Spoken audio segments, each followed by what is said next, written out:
computer's finally awake. I might not be, but at least my computer is. How you guys doing?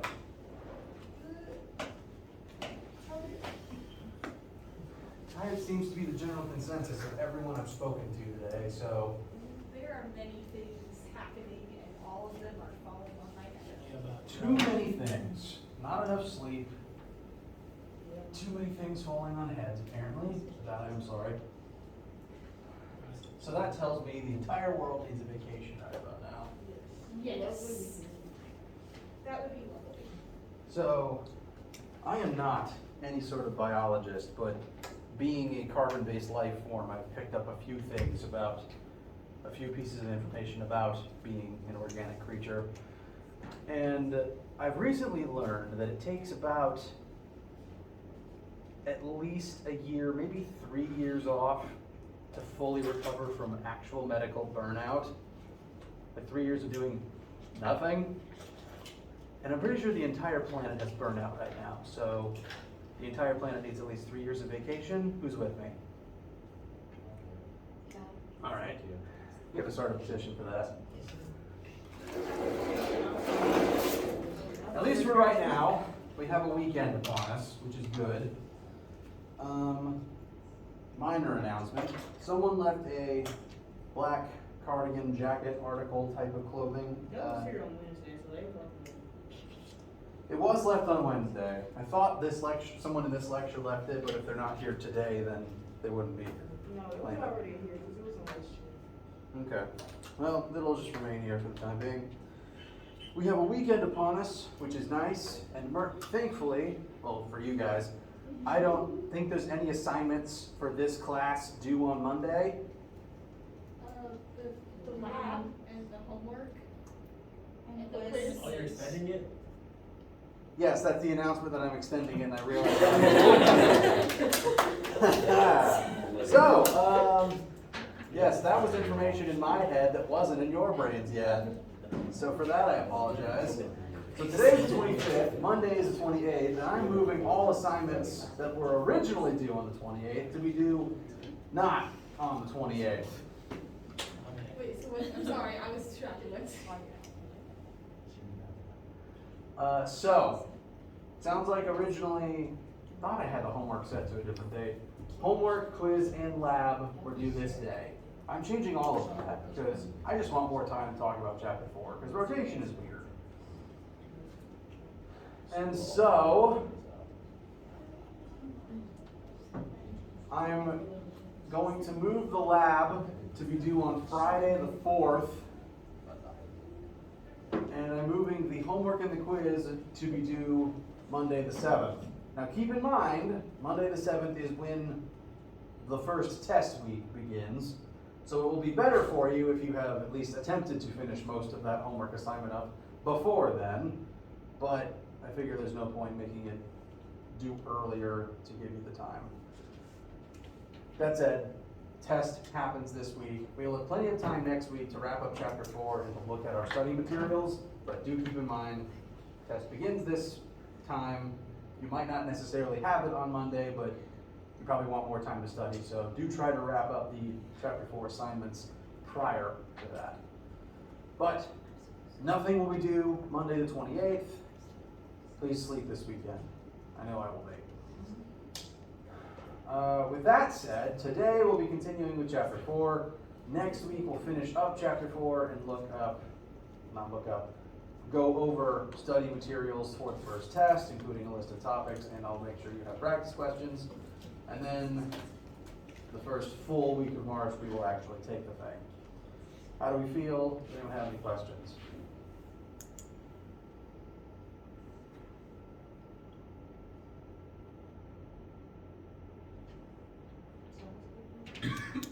Sorry? Glad to hear. I didn't think that any delaying assignments would get downvotes, but it's good to know. Bless you, whoever was coughing. Choking on water. I do that too. It's frankly strange. I tend to choke on my water, and then eating food fixes it, which I feel is the reverse of how it usually happens to most people.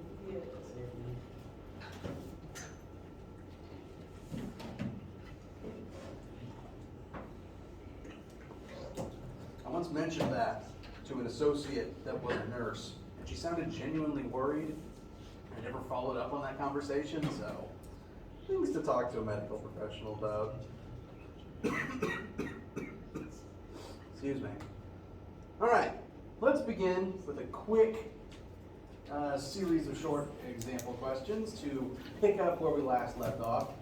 We've been talking about the angular world, how it's different but still very much identical to the linear space we've been operating in. Actually, before we dive too far into these samples, I'm going to make sure to put the formulas we have looked at so far back up on the board so you can refamiliarize yourself with them. And as I put the chart of linear versus angular similarities back up,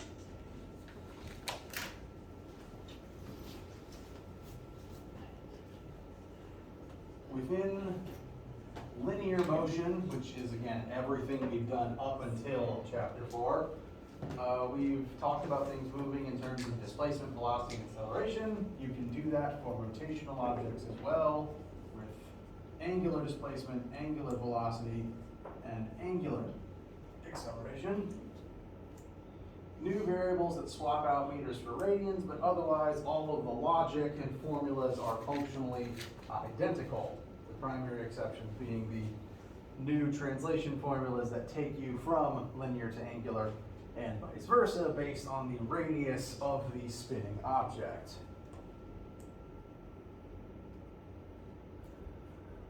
So with this knowledge, we should be pretty comfortable to continue looking at sample questions that involve converting between linear and angular and utilizing at least these first 3 angular principles with the formulas that we've already looked at. So, a wheel rolling forward, in this case a wheel attached to a truck, is very much the most straightforward example of something moving both linearly and angularly at the same time. It's literally spinning and rolling forwards as it does so. And wheels have a definitive radius, so this is kind of the epitome of angular and linear at the same time, and we can convert between the two. So we have a truck with 3 centimeter radius tires. The tires are going to be what's doing the spinning, and so that's the radius we're going to care about. I just got this marker, and it's already low on ink. So 35 centimeter radius. And this truck with the tires attached is going to accelerate from an initial velocity of 0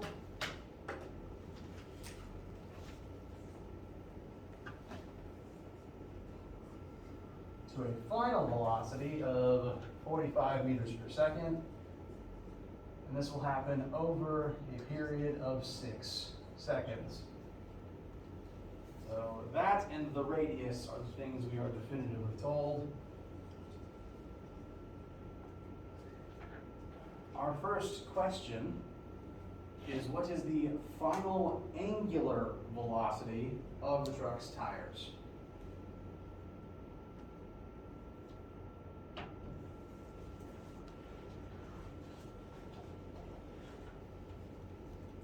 It's the simplest way to get that piece of information.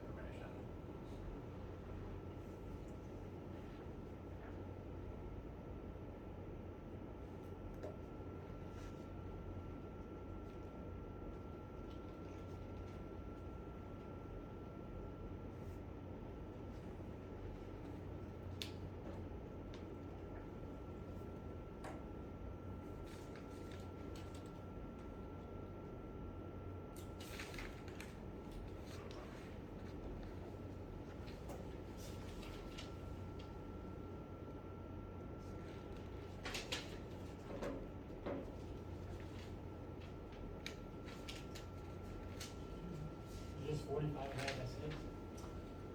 Almost. We are going to start with the 45 meters per second because that is the final linear velocity of the tires. This represents how fast they're moving forwards at the end of this 3 seconds.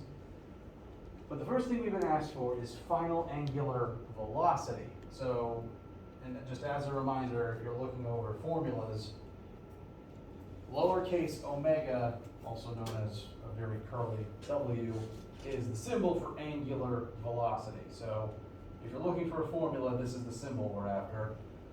And I think the simplest formula that contains both angular velocity, linear velocity, is actually the conversion back and forth between angular and linear velocity.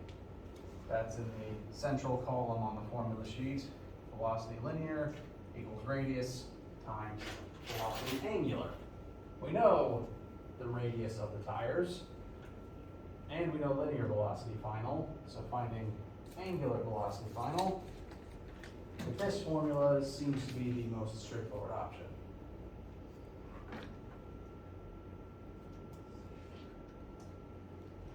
So we are going to start with the 45. That's going to go in for linear final velocity.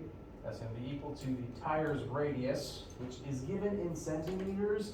We don't want that necessarily in centimeters. So 35 centimeters will become 0.35 meters. That's multiplied by omega final. And so ultimately, we will divide both sides by 0.35.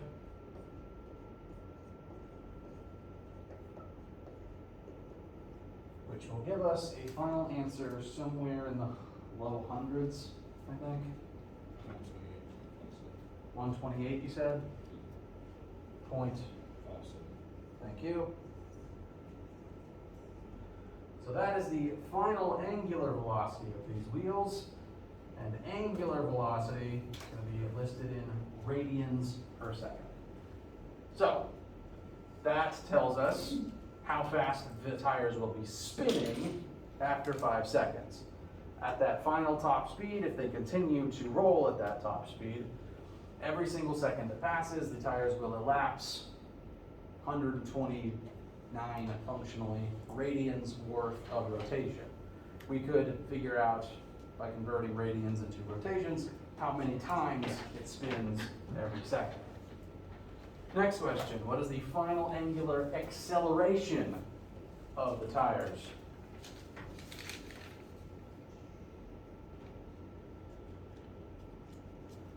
There's definitely more than one way to get the correct answer for the second and third parts here. I will show you what I think is the simpler methods, but more than one method exists.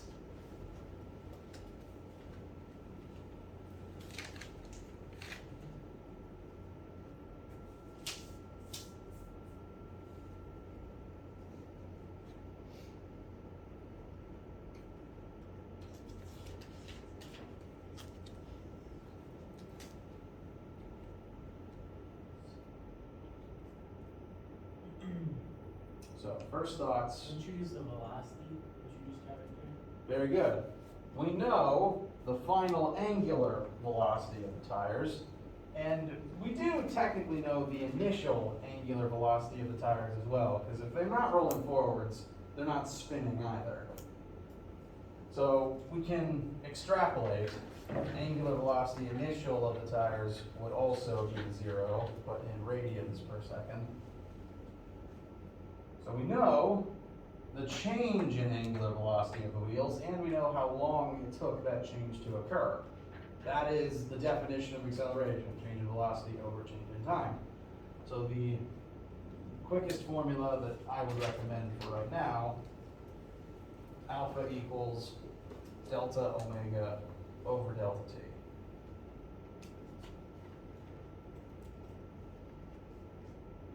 Now hypothetically, we could use the original linear variables to find linear acceleration and then convert that into angular acceleration using the same basic conversion. Linear acceleration would be radius times angular acceleration. So there's more than one route you could take. You can do the linear route, convert it to angular, or we can operate entirely with the angular variables that we already have. Depending on the question, sometimes one option might be quicker than the other. For right now though, since we have both angular speeds and time, this to me feels like the most straightforward option. The wheels will go from 0 to 128.6. So 128.57 goes first, 0 comes second, and that's all divided by 6, which should come out to be just over 20 radians per second squared. All right, thank you very much. 142 you said? Thank you.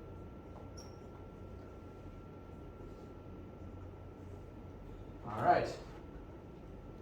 So that's the angular acceleration of the tires. If we wanted to, we could take this angular value and, using a conversion like this, figure out the linear version.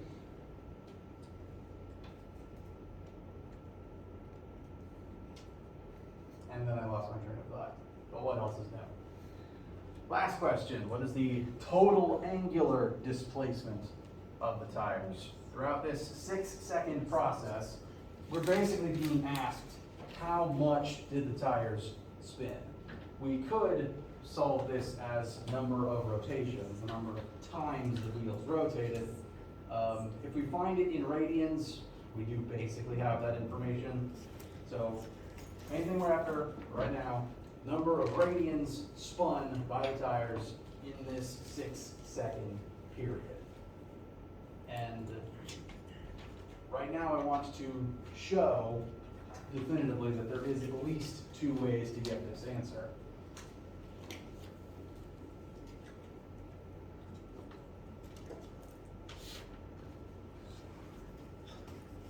This is where we are, and this is where we want to go. We're at the start, we want to get to the finish. The 2 options that reveal themselves here are using our linear data to find linear displacement, convert that into the angular version, and that will get us where we want to go. Alternatively, we do know most, if not all, of the angular data, and so we might be able to solve directly for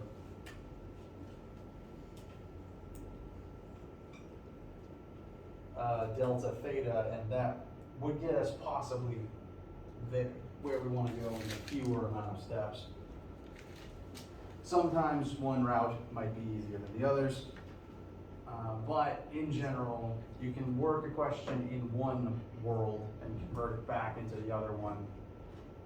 Just keeps your options open. In this particular case, since we've been asked for angular displacement, delta theta, and we already know pretty much all of the relevant angular variables, we should be able to operate entirely in the angular space without having to convert to the linear stuff. So I'm going to recommend we take a look at the angular versions of our formulas. And with what we know, which one might best tell us delta theta?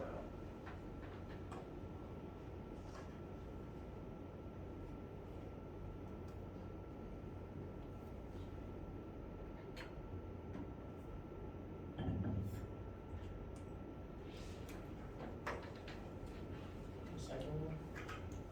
Or no, the first one? In translation? Now this would work if we knew the linear displacement of the truck, if we knew how far forwards the truck moved during these 6 seconds. We don't have that information. We could find it. We have everything we would need to find delta x, which we could then convert into delta theta, absolutely. That's kind of what I was trying to represent by one of the 2 paths we could take. That would absolutely work.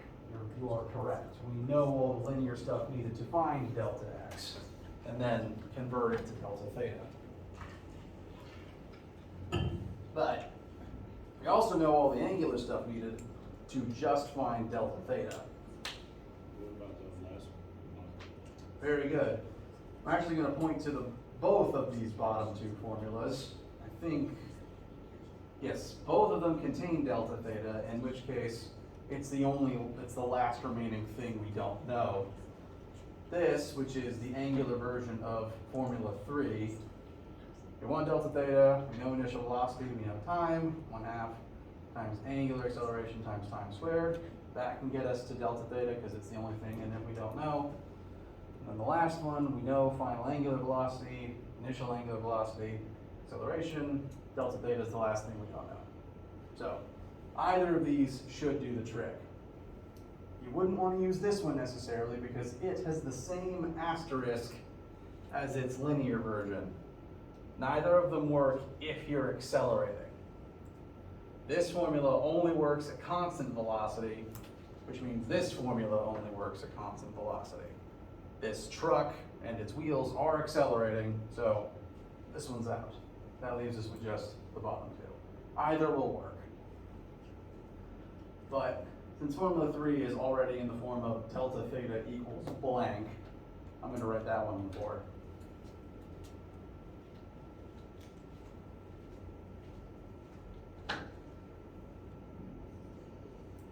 Delta theta equals our initial velocity, which is 0, even angularly speaking. So that whole term is just going to fall away.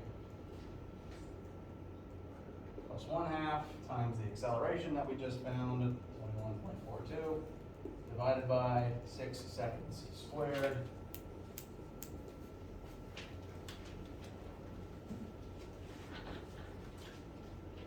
That's 36.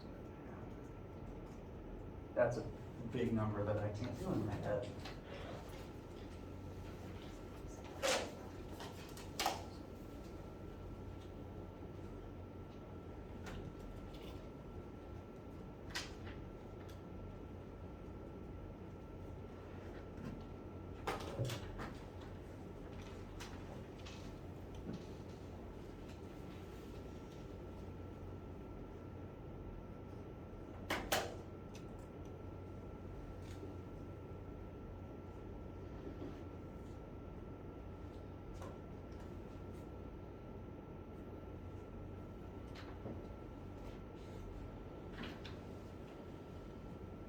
Does anyone disagree with 385.56?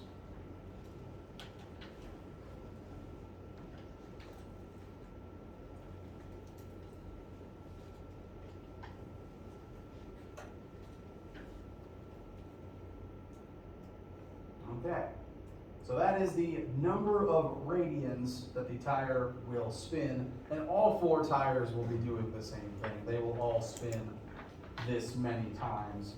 Doesn't matter if there's 4 of them. We don't have to necessarily divide it by 4 because each tire is doing this. They will all be rolling at the same rate. And that's another one done. How does the angular world feel so far?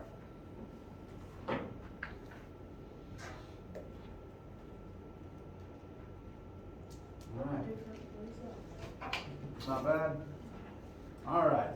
I'm glad you think that, because now it's going to get actually weird. But I wanted to at least establish the foundations first. We're going to spend the next week looking at even more and more angular concepts, and most of them I'm going to keep filling in this table comparing stuff we've already talked about to its angular counterpart, because everything we've already talked about, including force and momentum, has an angular counterpart. But before we actually get to that, there's a weirder thing we need to talk about first. And actually, let me change the name of this slide.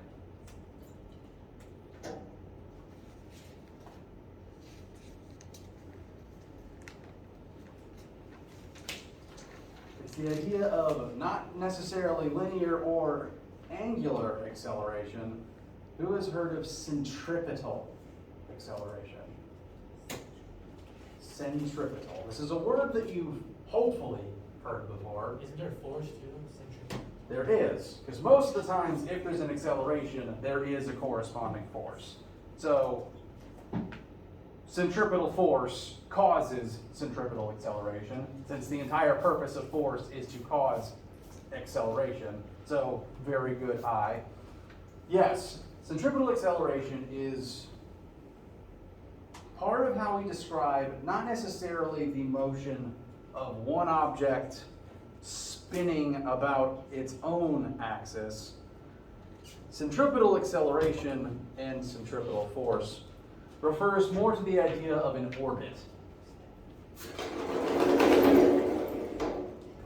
More to say what happens when you have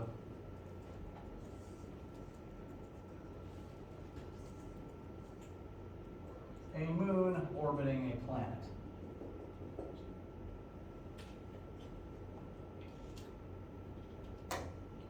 So, this concept does not directly have anything to do with one object that's just spinning like a wheel does. A wheel spins about its own axis, and it can do so in place.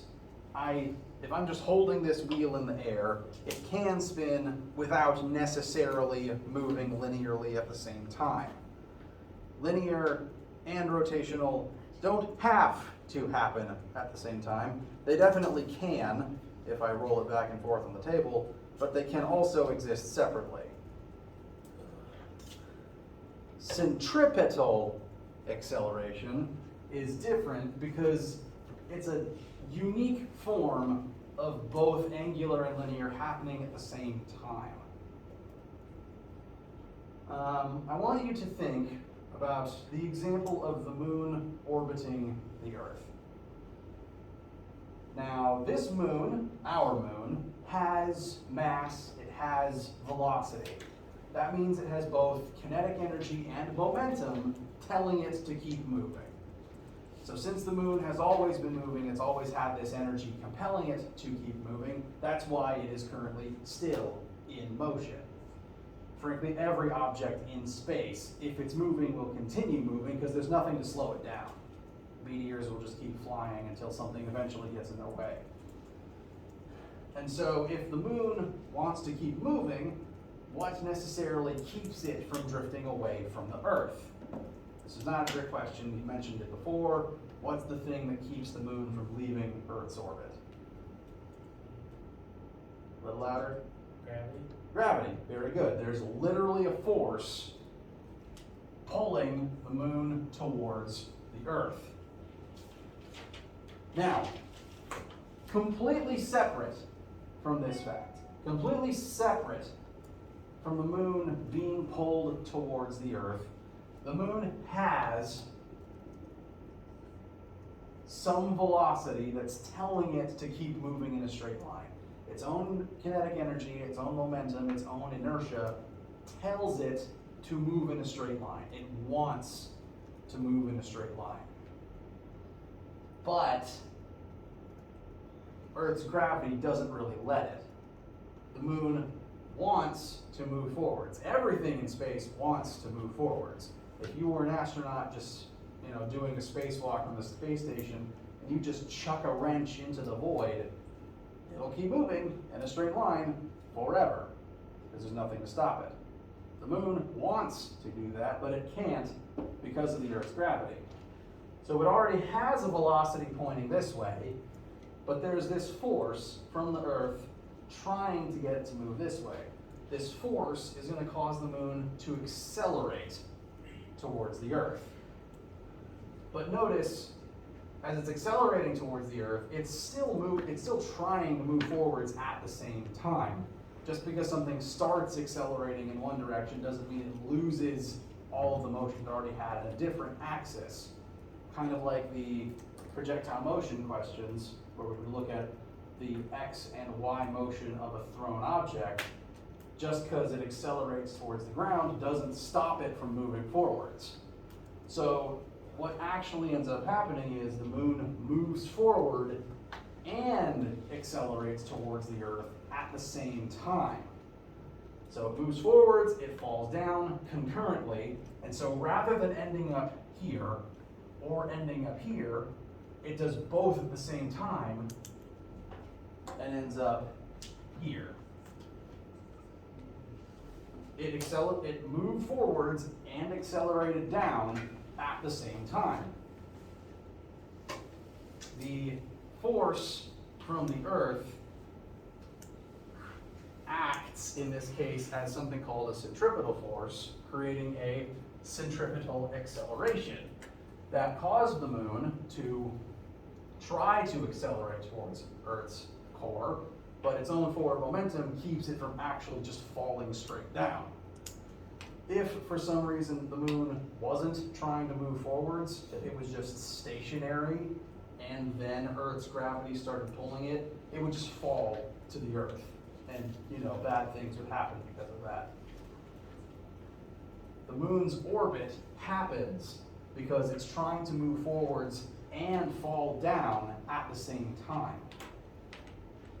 So now, because of both of those happening at the same time, the moon is now here.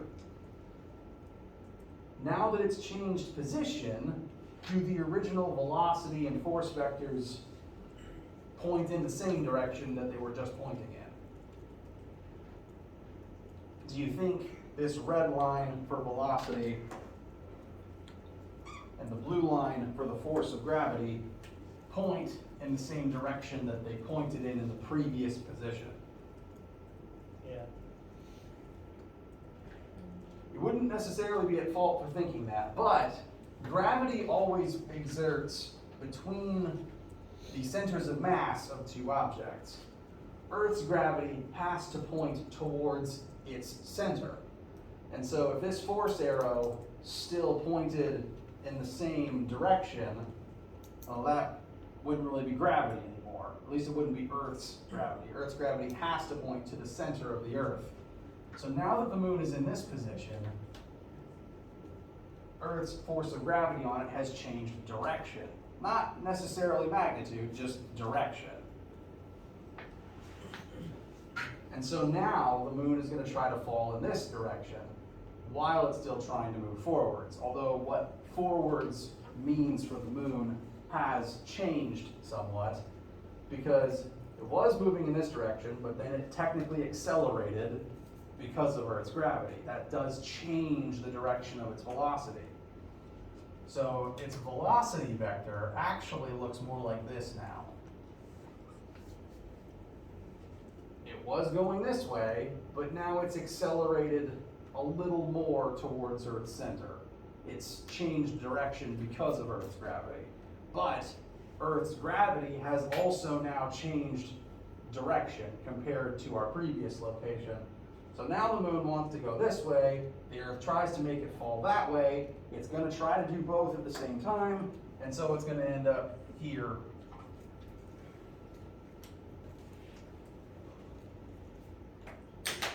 Nope. It's going to try to end up here instead. It's going to fall towards Earth's center and move forwards at the same time. This process is going to continue for every single point in the moon's orbit around Earth.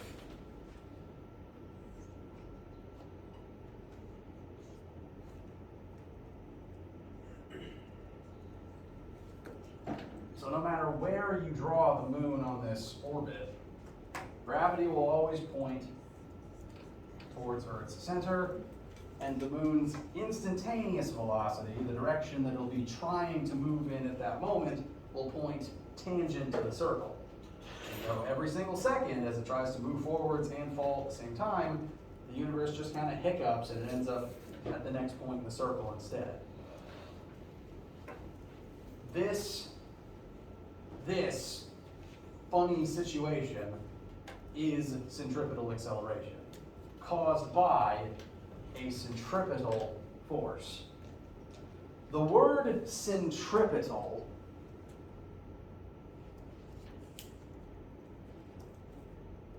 the literal word, if you look at the roots, century means seeking.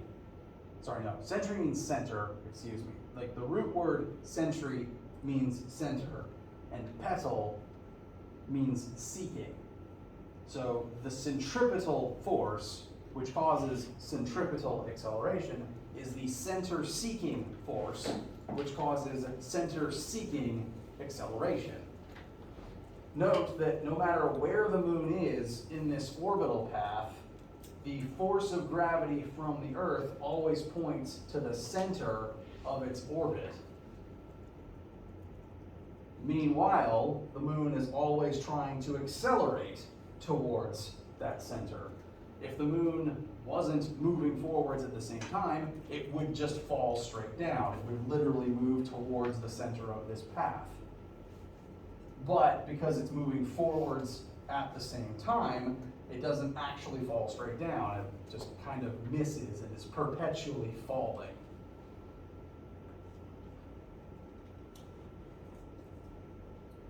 This act of continuously accelerating such that you basically miss the thing that you're falling towards is centripetal acceleration. It's the change in direction that causes an object to orbit something else. This does, again, refer exclusively to orbiting objects, not necessarily one object just spinning in place like a wheel does. This is one thing orbiting some other point that is outside of itself. Yes? Doesn't centripetal force occur on like a Ferris wheel? It does. Centripetal force can occur in a Ferris wheel. Although I'm actually going to start at Ferris wheel and jump to this. The ride I'm thinking of doesn't have much of an official name, but it's the UFO ride where you're basically standing against the wall of a giant disc, and as it spins, you get pressed against the wall. Is everyone at least familiar with the concept of that carnival ride? I don't know the name of it. I don't either. It doesn't have like a immediately catchy or rememberable name. Some people just call it the UFO ride, which is not a bad description of what it does. This is a top-down view of a UFO ride. If I was looking down from the top, people would be standing, so this is just the head of a person. People would stand at the edge of this disc, and the disc starts spinning. Now, each individual human has momentum telling them to move in a straight line. But if they were to move in a straight line, they would rocket out of the machine. So instead, literally the wall of the UFO pushes inward on them, pushes towards the center of the UFO to keep you in the machine, to keep you accelerating towards the machine's center.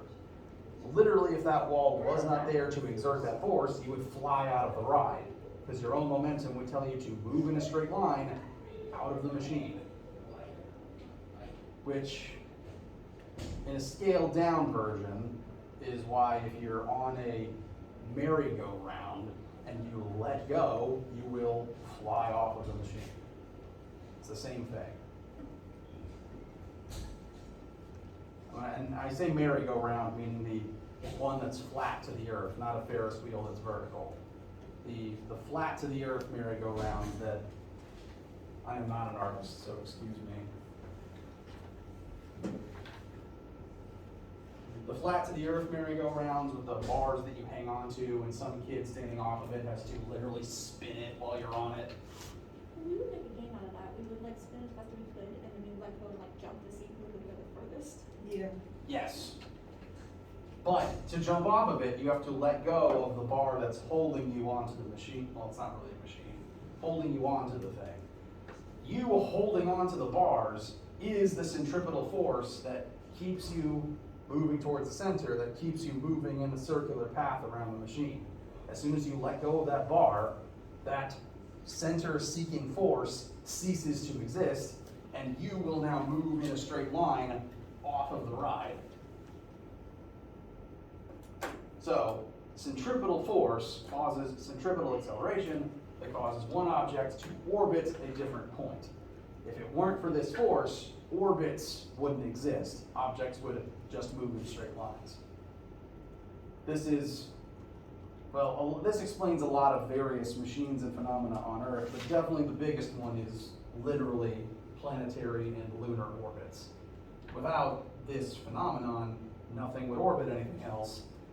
We wouldn't orbit the sun, and Earth would be an ice rock in the dark.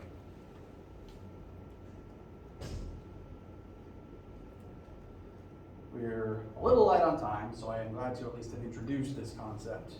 Please mull over it over the weekend, and please have these formulas in your notes, which you will use next time. These are the formulas for centripetal force and centripetal acceleration. Force causes acceleration, so the centripetal force acting on an object causes a centripetal acceleration in an object. In the case of the moon or